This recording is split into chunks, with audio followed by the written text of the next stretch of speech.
In this video, we're going to walk through a problem involving two temporary differences, one related to a deferred tax liability, the other related to a deferred tax asset.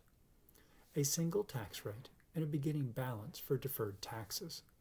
The following facts relate to the Swifty Corporation. It had deferred tax liability balance at January 1, 2017 of $45,600. It did not have a deferred tax asset. Taxable income for the year was $108,300. Pre-tax financial income was $228,000. And we had two cumulative temporary differences at December 31st, 2017. One giving rise to future taxable amounts, in other words, an increase in future taxable income in the amount of $273,600. The other giving rise to future deductible amounts, in other words, a reduction in taxable income in the amount of $39,900. We had a 40% tax rate for all years, and the company is expected to be profitable in the future. That means we can record the full deferred tax asset without recording an allowance. We're asked to do three things: compute income taxes payable for 2017, prepare our year-end journal entries, and the income tax expense section of our income statement.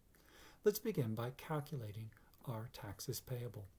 We were told our taxable income was $108,300. We had a 40% tax rate, which means taxes payable are $43,320. That's our $108,300 in taxable income multiplied by our 40% tax rate. Let's go ahead now and calculate our temporary differences and their impacts on our deferred tax liability and our deferred tax asset. We were told that we had a temporary difference that will give rise to future taxable amounts in the amount of $273,600. At a 40% tax rate, this means we have a deferred tax liability at year end of $109,440. We then had a timing difference that will relate to or result in deductible amounts in the future of $39,900. At a 40% tax rate, this means we have a deferred tax asset in the amount of $15,960.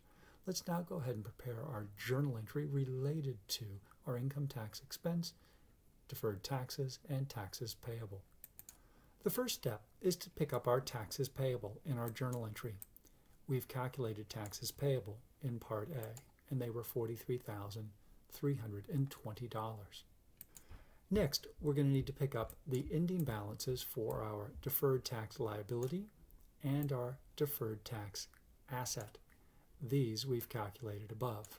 From there, we can calculate the required adjustment at year end. Our deferred tax liability at 12/31/2017 was $109,440. Our balance in the deferred tax asset should be $15,960. Since we have a beginning balance for our deferred tax liability of $45,000, we're going to need to make an adjustment of $63,840. That's simply our ending balance of $109,440 minus the current balance of $45,600. We record that as a credit to deferred tax liability.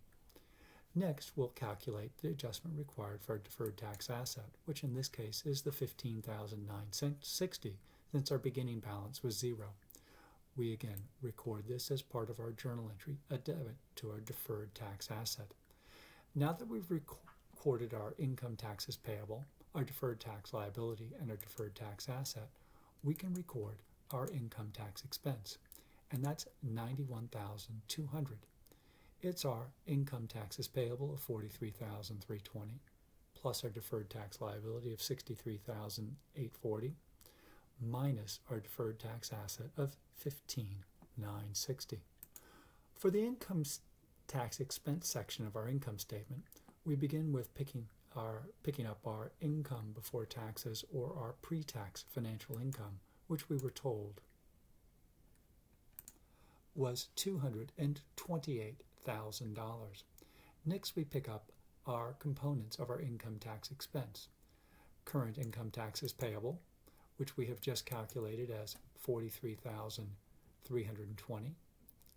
Our net deferred taxes, which was our deferred tax liability of $63,840 minus our $15,960 deferred tax asset, which gives total tax expense of $91,200 and after-tax net income of $136,800.